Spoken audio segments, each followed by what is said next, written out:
Banking और financial शेयरों में तेजी के चलते सेंसेक्स और निफ्टी ने मंगलवार 28 जनवरी को शानदार वापसी की। सेंसेक्स 535 अंक बढ़कर बंद हुआ, वही निफ्टी 23,000 के पास पहुंच गया। हालांकि छोटे और मझोले शेयरों में गिरावट का सिलसिला आज भी जारी रहा। बीएसई के मिड कैप इंडेक्स 0.61% और स्मॉल कैप इंडेक्स 1.77% टूट कर बंद हुए। इसके चलते शेयर बाजार के निवेशकों की संपत्ति आज करीब 1.16 लाख करोड़ रुपए डूब गई। बैंकिंग और फाइनेंशियल शेयरों के अलावा आज रिजल्ट और ऑटो शेयरों में भी अच्छी तेजी देखने को मिली है। हालांकि दूसरी ओर pharma, industrial, utility, capital goods और पावर शेयरों में बिकवाली का माहौल रहा। कारोबार के अंत में बीएसई सेंसेक्स 535.23 अंक या 0.71% की तेजी के साथ 75,901.41 अंक पर बंद हुआ। वही एनएसई का 50 शेयरों वाला इंडेक्स निफ्टी 128.10 अंक या 0.56% की बढ़त के साथ 22,957.25 के स्तर पर बंद हुआ। निवेशकों के 1.16 लाख करोड़ रुपए डूबे। बीएसई में लिस्टेड कंपनियों का कुल मार्केट कैपिटलाइजेशन आज 28 जनवरी को घटकर 409.15 लाख करोड़ रुपए पर पहुंच गया, जो उसके पिछले कारोबारी दिन यानी सोमवार 27 जनवरी को 410.31 लाख करोड़ रुपए था। इस तरह बीएसई में लिस्टेड कंपनियों का मार्केट कैप आज करीब 1.16 लाख करोड़ रुपए घट गया, या दूसरे शब्दों में कहे तो निवेशकों की संपत्ति में करीब 1.16 लाख करोड़ रुपए की गिरावट आई है। सेंसेक्स के इन 5 शेयरों में रही सबसे अधिक तेजी। बीएसई सेंसेक्स के 30 में से 19 शेयर आज हरे निशान में यानी बढ़त के साथ बंद हुए। इसमें बजाज फाइनेंस के शेयरों में 4.39% की सबसे अधिक तेजी रही। इसके बाद axis bank, Bajaj Finserv, HDFC bank और टाटा मोटर्स 2.15% से लेकर 3.82% की बढ़त के साथ बंद हुए। सेंसेक्स के इन 5 शेयरों में रही सबसे अधिक गिरावट। वहीं सेंसेक्स के बाकी 11 शेयर आज गिरावट के साथ बंद हुए। इसमें भी सन फार्मा का शेयर 4.47% की गिरावट के साथ टॉप लूजर्स रहा। वहीं Larsen and Toubro, Power Grid, ITC और एससीएल टेक के शेयरों में 1.01% से 1.32% तक की गिरावट देखी गई। 29 तारीख को कैसी रह सकती है बाजार की चाल? प्रोग्रेसिव शेयर्स के निदेशक आदित्य गद्गर का कहना है कि ब्रॉडर मार्केट में बिकवाली जारी रही, लेकिन बैंकिंग और ऑटो सेक्टर की अगुवाई में फ्रंटलाइन इंडेक्स में तेजी आई। मिड और स्मॉल कैप शेयरों ने दिन के दौरान अपने अधिकांश नुकसान की भरपाई की है। हालांकि वे उच्च स्तरों पर टिक नहीं पाए। भारी उतार चढ़ाव के बाद निफ्टी 128.10 अंकों की बढ़त के साथ 22,957.25 पर बंद हुआ। रियलिटी सबसे अच्छा प्रदर्शन करने वाले सेक्टर रहा। उसके बाद पीएसयू बैंक रहे, जबकि फार्मा और एनर्जी पिछड़ गए। मिड और स्मॉल कैप में 0.51 और 1.81% की गिरावट के साथ ब्रॉडर मार्केट ने अपने खराब प्रदर्शन को जारी रखा। इंडेक्स में long lag doji candlestick pattern के साथ संभावित ट्रेंड रिवर्सल के संकेत दिख रहे हैं। आरएसआई में बुलिश डाइवर्जेंस हो सकता है। 23,100 से ऊपर की क्लोजिंग से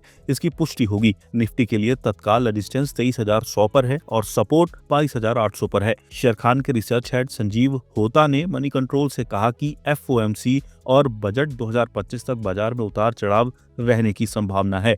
एफओएमसी की बैठक के अलावा बजट के बाद आरबीआई की बैठक भी अहम इवेंट है। इसके साथ ही तीसरी तिमाही के नतीजों का सीजन भी चल रहा है। इस सब के चलते उतार चढ़ाव जारी रहने की उम्मीद है, लेकिन बाजार में शॉर्ट पोजीशन की मात्रा को देखते हुए हमें कभी कभार उछाल भी देखने को मिल सकता है, जैसा कि हमने आज ही देखा। आरबीआई के लिक्विडिटी उपायों से उत्साहित होकर मुख्य रूप से लार्ज कैप में सुधार देखने को मिला। हालांकि उम्मीद है कि बाजार में वॉलेटिलिटी बनी रहेगी। उन्होंने आगे कहा, हम अभी जो भी देख रहे हैं वे 2018 से 19 के पिछले साइकिल के समान है। उस साइकिल में मिड कैप इंडेक्स लगभग 40% गिर गया था। स्मॉल कैप इंडेक्स में भी इस तरह की गिरावट आई थी। इस तरह के चक्र आमतौर पर 12 से 18 महीने तक चलते हैं। अगले 2 से 3 महीनों में मिड कैप और स्मॉल कैप में और अधिक करेक्शन की उम्मीद है। जनवरी में विदेशी संस्थागत निवेशकों ने भारतीय इक्विटी बाजारों में 74,000 करोड़ रुपए से अधिक की बिकवाली की है। बाजार जानकारों का कहना है कि व्यापक आर्थिक मंदी, कॉर्पोरेट आय में गिरावट और रुपए में कमजोरी एफआईआई की बिकवाली में महत्वपूर्ण भूमिका निभा रहे हैं। संजीव होता ने कहा, अगले 2 से 3 महीनों में हम एफआईआई की तरफ से और अधिक निकासी देख सकते हैं। दिसंबर से लॉन्ग ओनली फंड ने निवेश करना शुरू कर दिया है। अधिकांश बिकवाली ईटीएफ से हुई है और ये ट्रेंड कुछ समय तक जारी रह सकता है।